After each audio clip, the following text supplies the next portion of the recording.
Good morning. Good morning. We're here for another great day. You're watching the Couples Academy show. My name is Hassani. And I'm Danielle. And we are Couples Academy. And every single morning we come to you for great conversation here from the headquarters of Atlanta, Georgia. And we're connecting with people all over the world. And so we love the fact that couples, no matter whether it's the morning, a noonday, or wee hours of the morning, wherever they may be, they are ready. They are ready to go to engage in great conversation. On yesterday, we were talking about narcissists, right? And how narcissists show up in relationships. And we're going to go a little bit deeper today.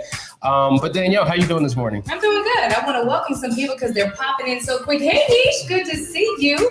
Hey, Angel. Good morning, Natalie. And Andre, they're coming a little bit slower than usually, but they're coming. They're going to get with us. They're going to get with us. They're going to get with us. We're going to continue this series on narcissism because we think it's such a powerful topic, and we have been getting messages for a while, people asking, can we deal with this topic? So we know that it's a problem and it's out there, and we hear it all the time. We hear people saying all the time, he's a narcissist, she's a narcissist. Yesterday, we talked about what that really means and what that really is. And today we're going to continue talking about how to deal with a narcissist. Join us now.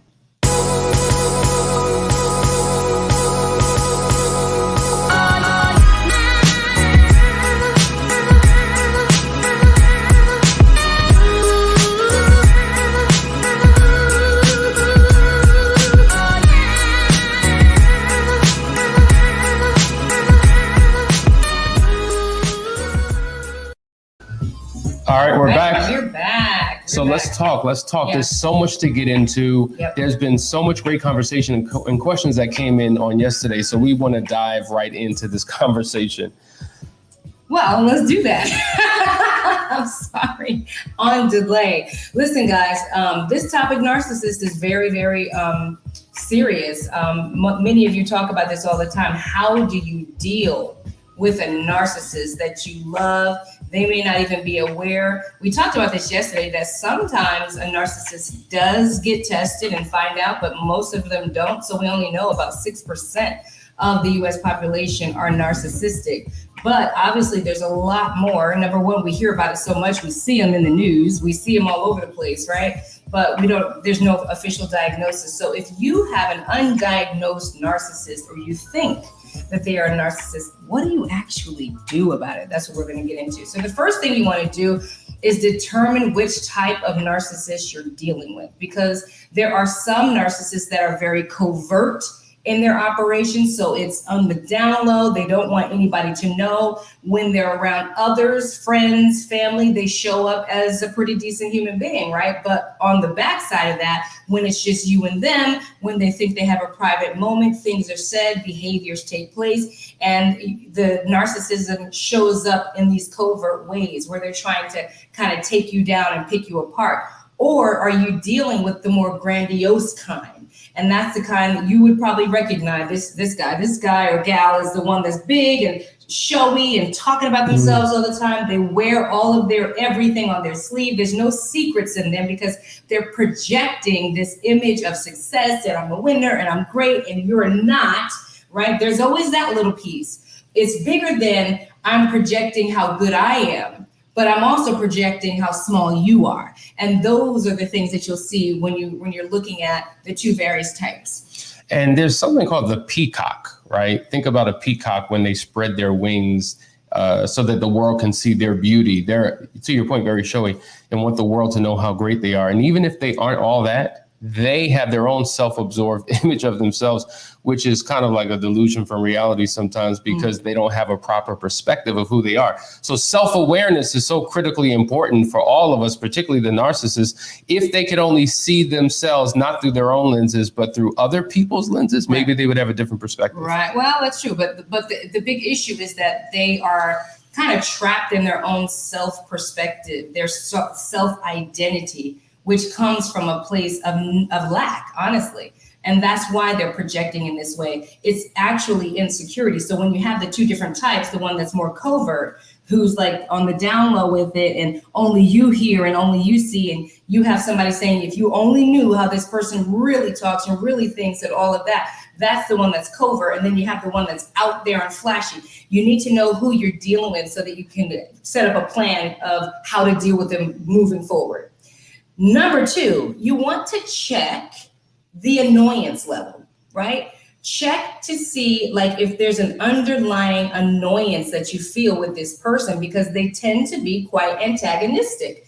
And it's not always out front and in your face, but sometimes it's just something that they're always doing or saying, or you just can feel that there's always some little dig, right? They're always got, like they're complimenting, but they're kind of dissing you at the same time, right? You know, or maybe they never, ever, ever part their lips to compliment you. Or maybe they just have aggression and you never know when they're going to blow up. And so you have to walk on eggshells around this personality style because you don't know when you're going to step on a landmine. That's absolutely right. And that's why you have to really, that's why it's good to have a working knowledge and understanding of who you're dealing with. Like many of us have, you know, we're observing our spouse and we're saying, these signs, these symptoms may be reflective of somebody who has this particular disorder. But the question is, do they really do it? Now, on yesterday, the question was, you know, how do I find out if I have it? And we talked about a quiz. And if you look at the description of the video, you will notice that we put a link there for you to take a quiz. Now, once again,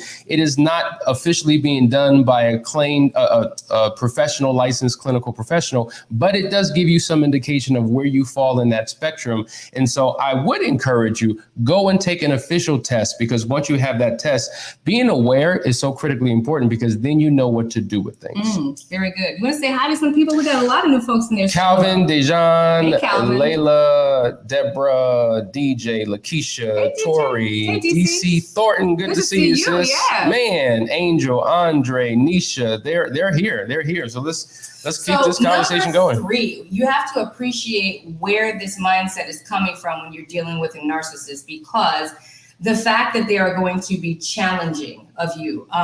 You know, a narcissist personality will challenge authority just to test you, to put you on edge, to see if you actually know what it is that you say that you know.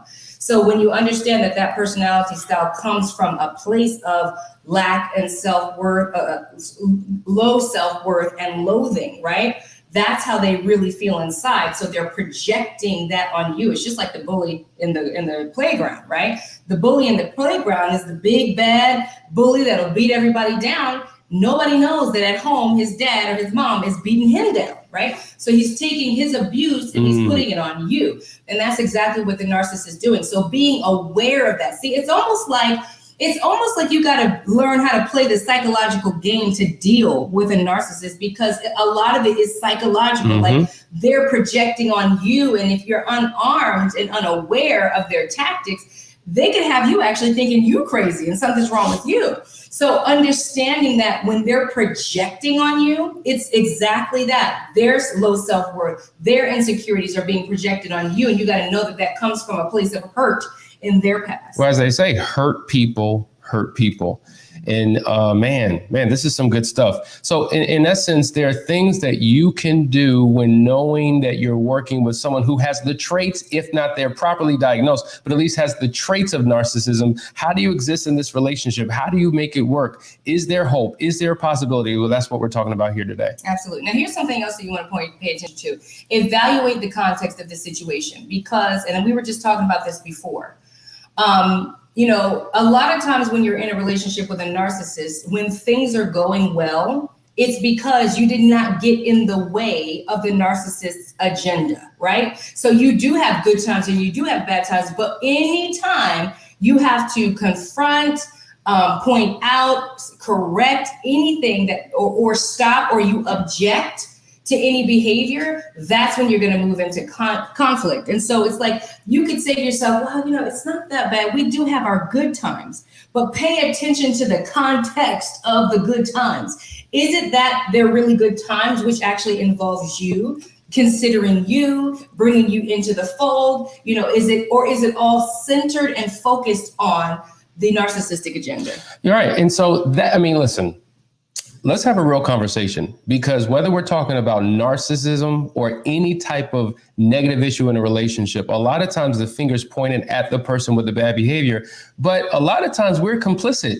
A lot of times we go along with, we accommodate, and then a lot of resentment and regret happens later in the relationship. I can't believe I allowed myself to put up with such and such for so long because your voice was silenced and you went along with that. And so you have to be able to protect yourself and build boundaries, if you will, for yourself in the relationship so that they don't railroad you in that relationship. Yeah. If it's not a mutually beneficial relationship, and oftentimes when you're dealing with a narcissist, it's not, you've got to begin to say, okay, what can I do to not just self-protect, because self-preservation ideally isn't the key to a successful relationship, but what are the boundaries we can put in place? What are the expectations we can properly set? Because listen, if you're not willing to change, then there's some changes I got to make for my own sanity, for my own sake, for the household, for the children, so that there's a sense of health and normalcy in this place. Yeah, and I can hear people thinking, why would you, like, are you telling people to stay?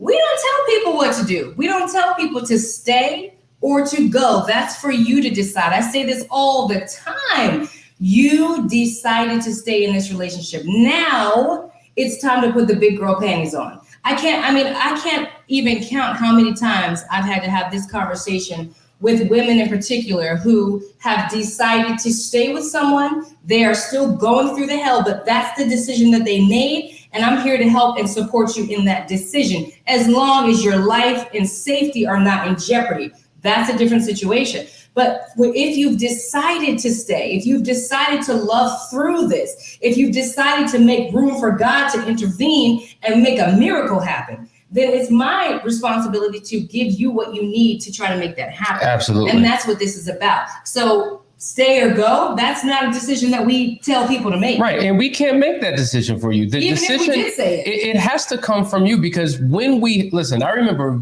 earlier in the practice when we were working with couples, people would ask the opinion and I'm like, okay, well, this is what I would do. And I realized it didn't serve them because the decision didn't come from them. You've got to own it for yourself. It doesn't serve us. Because then you see them walking down the street one day and they're still together. And that's happened. And it's just like, sure happens. Okay. So the reality is we don't decide for you. We take you through a process that gives you the level of clarity and certainty about what steps to take next that are best for you in that situation. Here's we have a comment from Clarence. He says, I ordered over 15 books. I have I have a real good understanding of what I'm dealing with now. The therapy and the books help me with my healing. And I also have a support group. So you're doing the work. You're saying, you know what? I love my spouse. I'm staying in this marriage, but I need assistance to figure this thing out. So through and this is what happens. Usually the person who's on the hurt side of the offense is the one who's doing the research and doing the investigation and trying to unpack it to discover what do I need to do, and then seeking out therapy and then joining the support group. You're a perfect example of what people should be doing if they're in this situation. Now, the goal is, in addition to you doing your personal work, the person who's struggling with narcissism, they need to do that work as well. Like, people get so caught up in, this is just who I am. I am what I am. I'm not going to change. Well, you're definitely not going to change if you don't believe that there's any hope for you. We all can develop and grow and work and tweak certain things in our lives. And so whatever motivation is inside of you, our prayer is that that same motivation will be inside of the narcissist that you're dealing with. Absolutely. Number 5, maintain a positive outlook, because the reality is many narcissistic people actually enjoy seeing people suffer, be uncomfortable, agonize, ruffling their feathers. It's actually something that they enjoy. That's why they treat people the way that they treat people. And so what you don't want to do is fuel the fire, right? So what happens is they may be trying to antagonize you, get you tripped up, ruffle your feathers, and get you into an argument, because it's almost like it gives them the release. It supplies the narcissistic need, right? And so what you want to do is maintain a cool, maintain a calm, make light of the situation, because you know what it is. Think of it as like a screaming 5-year-old, right? Screaming for attention because they did not get some needs met when they were 5 years old. If you can imagine that screaming tantrum 5-year-old on the floor and you're a parent, you are not going to stoop to their level. You're going to rise above that level and you're going to be the grown up. And that's what you have to do in these situations. Absolutely. These are some good tips. I hope you're getting something out of this. We have a few more, but what we want to do is we want to go quickly to a commercial break and we want to talk about our Moving Forward program. Many of you have been asking about it. We have such a number of group of couples who are getting the help that they need. And if that's you, if you're looking for something that will take your relationship to the next level, if you're looking for that support group, you're looking for that community, this is the place where you can find it. We'll be right back.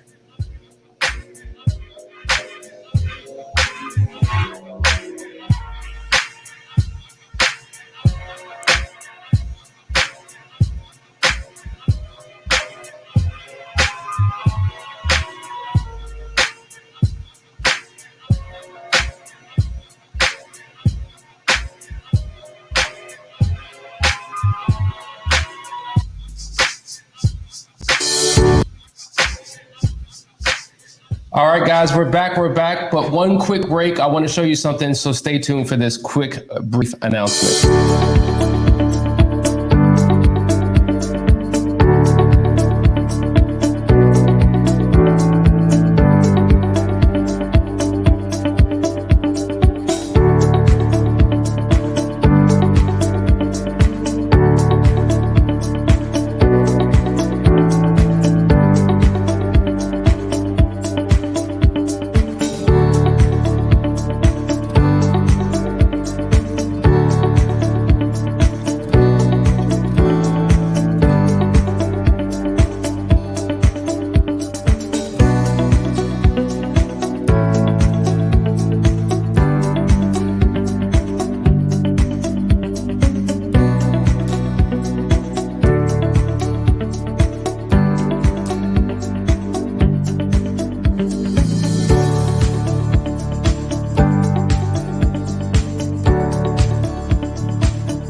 All right, guys, we're back. We're talking about how to deal with the narcissist. We've been talking about the steps that you can take to get your life, to get your relationship back in order. We want you to ask your questions. If there's anything that you want to know, questions that you have, comments that you want to make, that's what this is all about. This is going to eventually be a call-in show, but right now it's a comment show. So put those posts in so that we can acknowledge you. But until then, let's go back to these excellent points. What do we have, Danielle? Yeah, so number 6, if you're keeping track, we're going to talk about not letting yourself get derailed. Don't let yourself get derailed. What do I mean by this? A lot of times you'll find that a narcissist might try to take center stage in front of you, right? And when that happens, you kind of lose your own sense of self-worth or your own sense of purpose in a situation. It's just what they do, right? So because they have a need for importance, they might try to steal the show. You've seen this happen. You've been in rooms where there's conversation and there's somebody that's just showboating and just, stealing all the oxygen, just breathing in all the air, not letting anybody get in a word on edgewise. So don't let yourself get derailed by that. Just recognize what that is. You don't have to always take the stage. You don't always have to have a tug of war, so to speak, or struggle for the stage or for the spotlight. And that's what that kind of looks like. And if you're dealing with 2 narcissistic people, I mean, this is a huge challenge. It wow. require, that's a combustible relationship. It would require like an intervention, somebody on the outside looking in to say, hey guys, you both, this is how you're showing up. And that might matter because it might, depending on the type of narcissist you're dealing with, whether they are grandiose or a covert, the covert one is not going to like the fact that he's being seen that way, that he is showing up as a narcissist. He's going to want to go back into covert zone. So depending on who you're dealing with, that would matter. But nevertheless, if you don't have this need to be in the spotlight, if you're dealing with a narcissist that always steals the show, it might waken something up in you where you feel like you want to be seen. Recognize what you're dealing with. Every scenario doesn't involve that person. There's plenty of time and space for you to be seen. And you don't have to always try to steal the spotlight from that person at that time. Absolutely. Here's a great question. How do you grow from being a narcissist? I think that's a great question.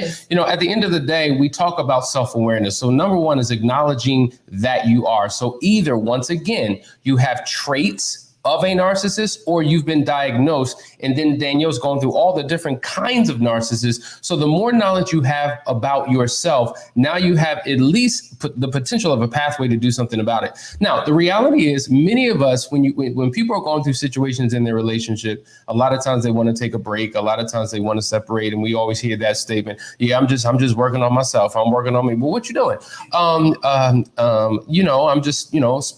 Yeah, right. You're doing nothing. Right. And so what we would encourage you to do is study on it. Right? Get help, join a support group, go to counseling, find somebody who specializes in this particular issue, because you can't rely on yourself to overcome your particular challenge. That is why we all have gifts and skills, and we have different trades in life that we need to rely upon to help us to become the best version of ourselves. One of the things that, we say in our men's group is every man needs a man. So my definition of manhood and what I've been raised in and what I've seen, I've got my perspective, but I have somebody else in my life who has a perspective and an experience that I don't have. So I'm made stronger as a man, or more complete as a man, when I'm surrounded by other great men. Likewise, we all need community, right? So joining a support group, focusing on your personal growth and self-development, getting a therapist or a counselor or a coach or somebody who can help you overcome, somebody who can help you recognize your blind spots and how to be more consciously aware,